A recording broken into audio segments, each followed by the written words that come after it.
God is merciful. Kimi, sekarang giliran Lause sembunyi ya. Kimi yang cari.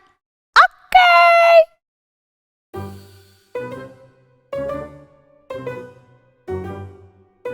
One, two, three, four, five. Di mana ya? Six, seven, eight, nine. Lause sembunyi di mana? I'm coming. Di sini.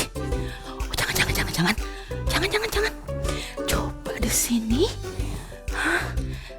Lause sembunyi di sini aja. Yes. Pasti Kimi nggak bisa nemuin. Kita intip. Belum. Kimi belum bisa nemuin. Kita intip lagi dari bawah.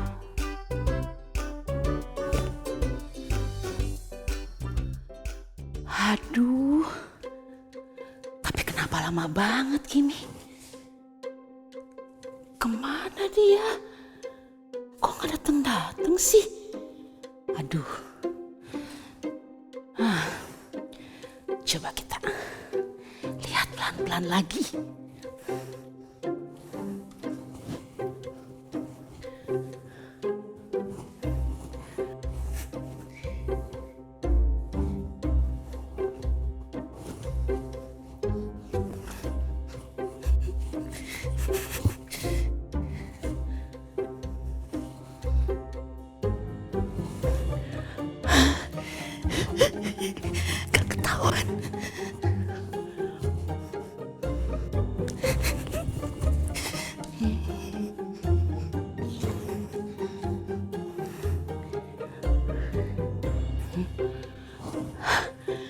Gak ketahuan.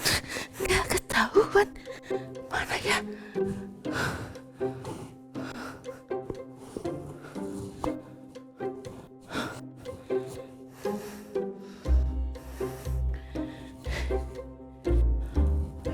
Loh, Kimi kamu di sini?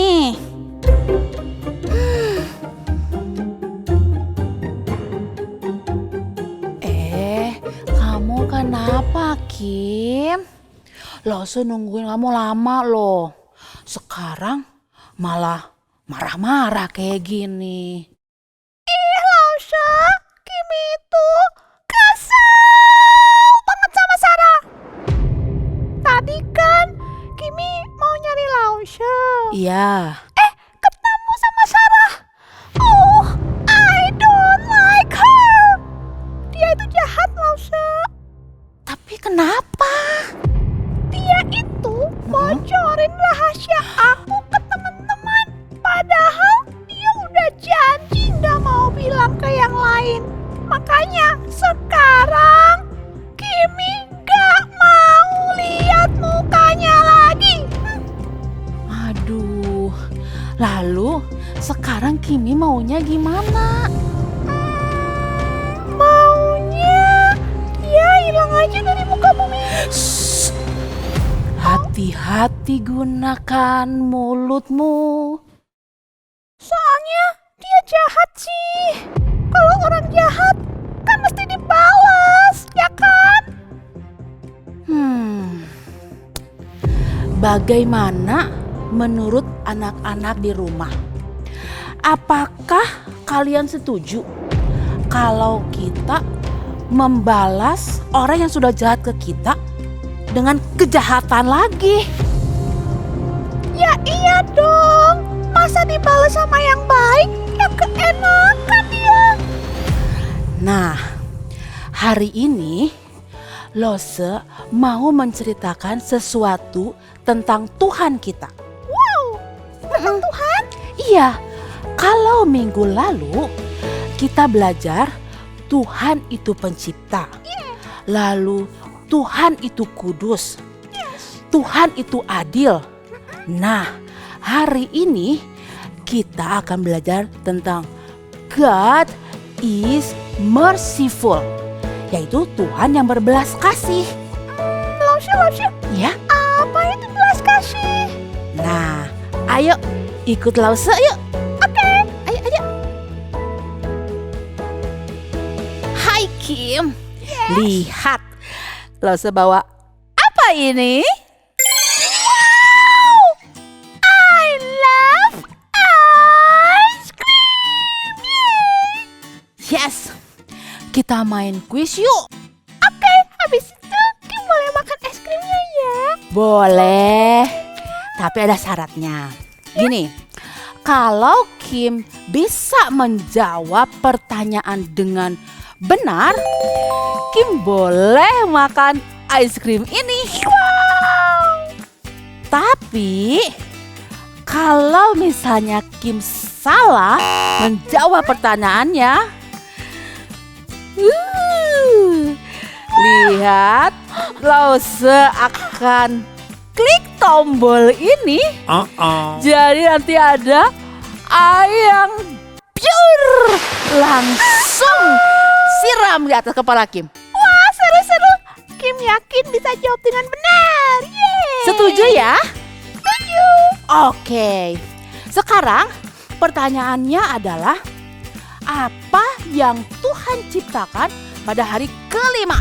Ah, gampang. Aku tahu jawabannya. Pada hari kelima, benda-benda penerang. Ada matahari, bulan, dan bintang-bintang. Salah, Kim. Oh no. Bagaimana menurut anak-anak di rumah? Jawaban yang benarnya apa? Iya, betul. Binatang di udara dan di laut, di air.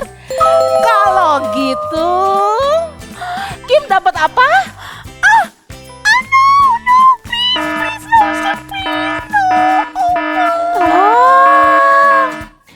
Nah, sebenarnya kalau Kim salah, Kim akan dapat hukuman, yaitu disiram air kan? Tapi Lause nggak kasih hukuman itu ke Kim. Oh ya? Ya, tapi itu kan seharusnya Kim dapat hukuman, yaitu disiram air. Tapi Lause nggak kasih itu, nggak kasih hukuman itu maksudnya. Nah, itulah yang namanya belas kasihan. Oh gitu, Lausya. Belas kasih ialah tidak melakukan atau memberikan sesuatu yang seharusnya diterima. Jika seseorang telah berbuat salah, berbuat jahat dan dosa, ia tidak menerima hukuman. Loh, kok begitu? Yang jahat harusnya dapat hukuman. Tapi bersyukur karena Tuhan kita adalah Tuhan yang berbelas kasihan. Tuhan malah menyatakan kasih dan pengampunan kepada orang-orang yang jahat dan melawan Tuhan. Mari kita lihat dari kisahnya yang tercatat dalam 1 Raja-Raja 18 ayat 16 sampai 45. Namun sebelumnya, mari kita berdoa. Tuhan Yesus, terima kasih karena kami boleh kembali mendengarkan firman Tuhan. Tuhan, kiranya Engkau menolong kami agar kami boleh mendengarkan dengan baik, juga boleh melakukan dalam kehidupan kami sehari-hari. Terima kasih Tuhan Yesus, dalam nama Tuhan Yesus kami berdoa dan mengucap syukur. Amin.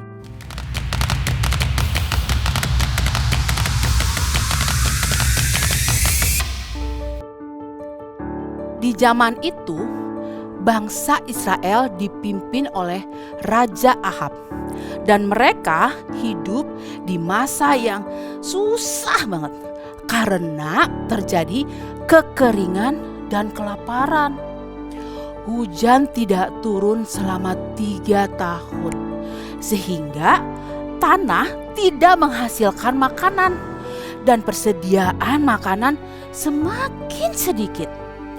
Raja Ahab, istrinya, dan orang-orang Israel banyak melakukan hal yang jahat di hadapan Tuhan. Ia membawa orang-orang Israel menyembah kepada Baal, dewa yang dibuat oleh manusia. Banyak orang Israel juga telah meninggalkan Tuhan dan menyembah berhala. Menurut kalian, apakah ini benar? Tentu saja ini adalah dosa. Kita menyembah kepada Tuhan saja. Maka karena kasih-Nya, Tuhan mengutus Nabi Elia untuk memberitakan firman Tuhan kepada bangsa Israel, agar mereka sadar hanya ada satu Tuhan yang benar dan berkuasa.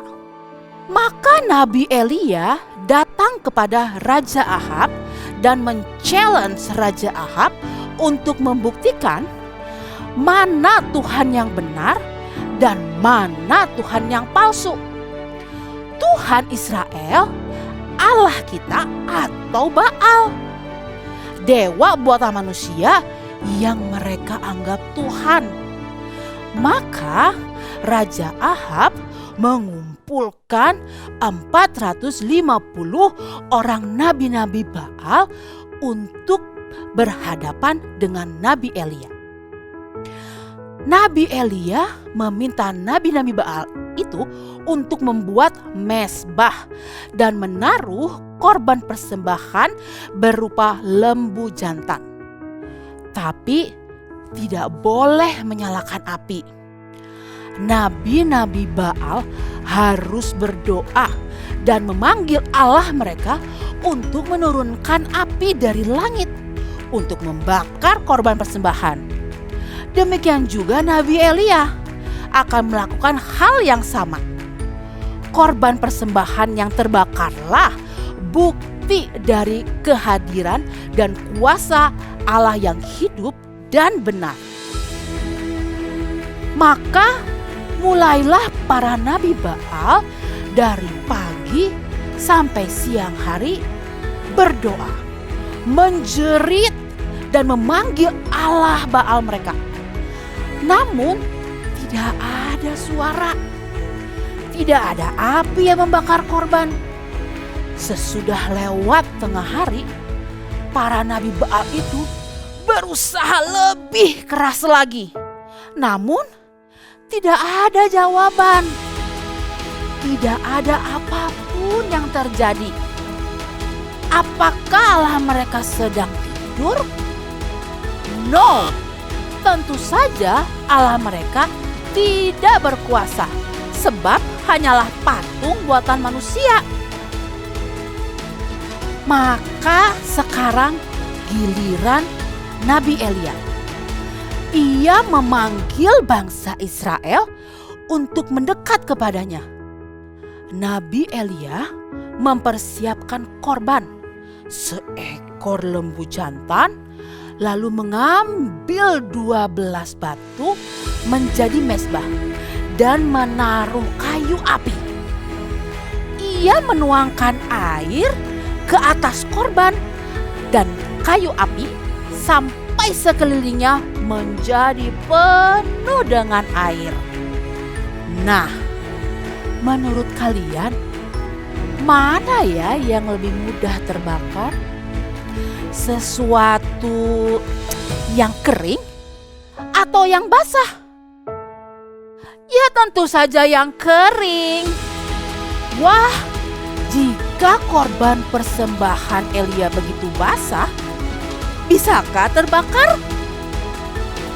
Lalu Elia berdoa, memanggil nama Tuhan Allah Israel, Allah yang hidup dan benar, agar orang-orang Israel sadar dan tahu nama Tuhan yang benar dan berkuasa, supaya orang Israel menyesal dan kembali menyembah Tuhan.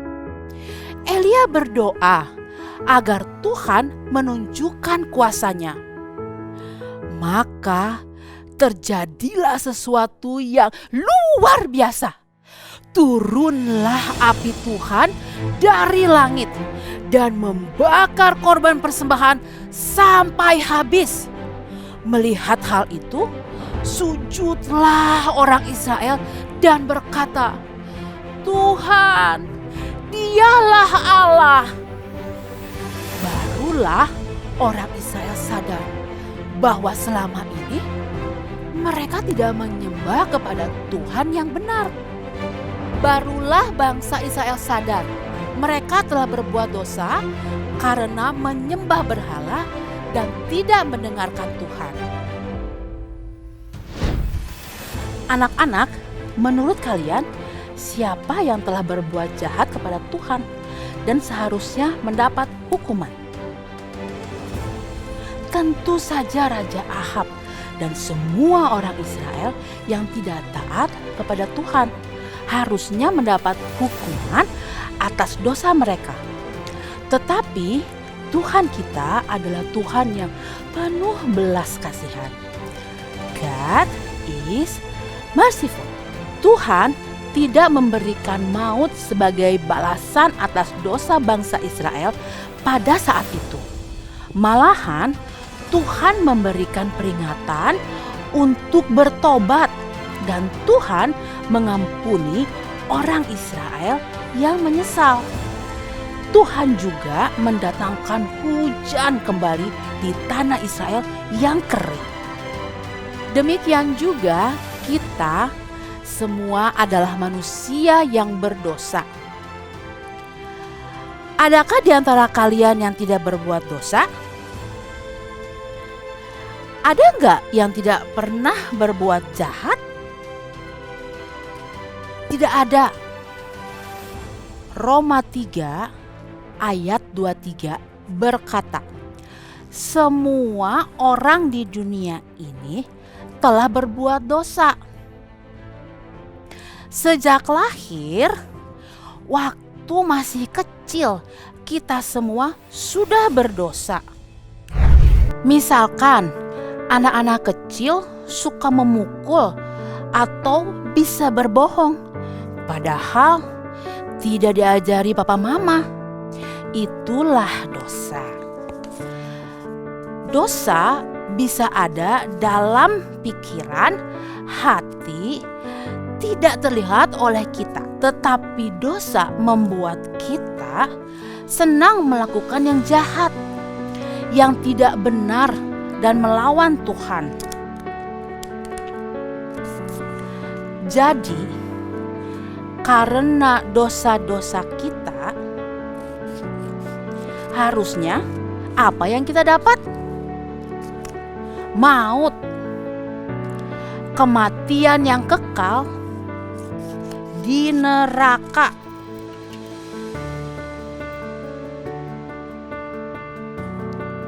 Hell. Tetapi Tuhan mengasihi kita. Ia memberikan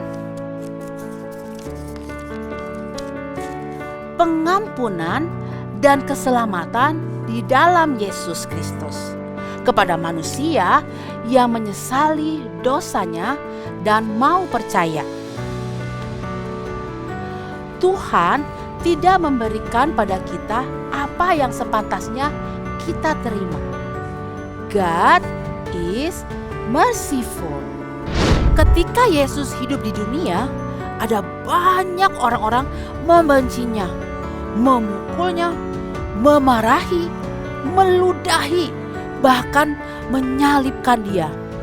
Yesus tidak membalasnya, malah berdoa, "Ampunilah mereka, sebab mereka tidak tahu apa yang mereka perbuat."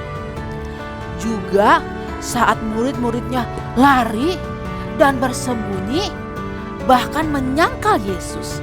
Namun Yesus datang kepada mereka penuh dengan belas kasih dan pengampunan.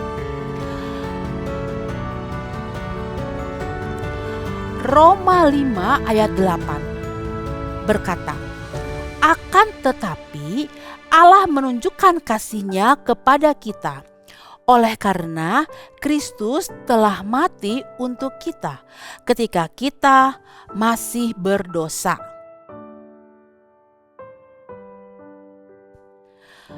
Betapa kita bersyukur karena Tuhan Yesus telah berbelas kasih kepada kita. Jika kita sungguh-sungguh mau datang kepada Yesus, percaya dan taat, maka kita akan menerima pengampunan dan belas kasih dari Tuhan. Mari kita berdoa. Tuhan Yesus, terima kasih untuk pengampunan dan belas kasih yang begitu besar dari Engkau. Terima kasih Tuhan, ajar kami untuk senantiasa bersyukur dan mau taat kepada firman-Mu. Dalam nama Tuhan Yesus kami berdoa dan mengucap syukur. Amin.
Sekarang Kimi mengerti kalau kita semua mendapatkan belas kasihan Tuhan. Iya, kita yang sudah menerima belas kasih Tuhan juga bisa melakukan belas kasih kepada orang lain. Kasih bukan hanya dilakukan kepada orang baik kepada kita.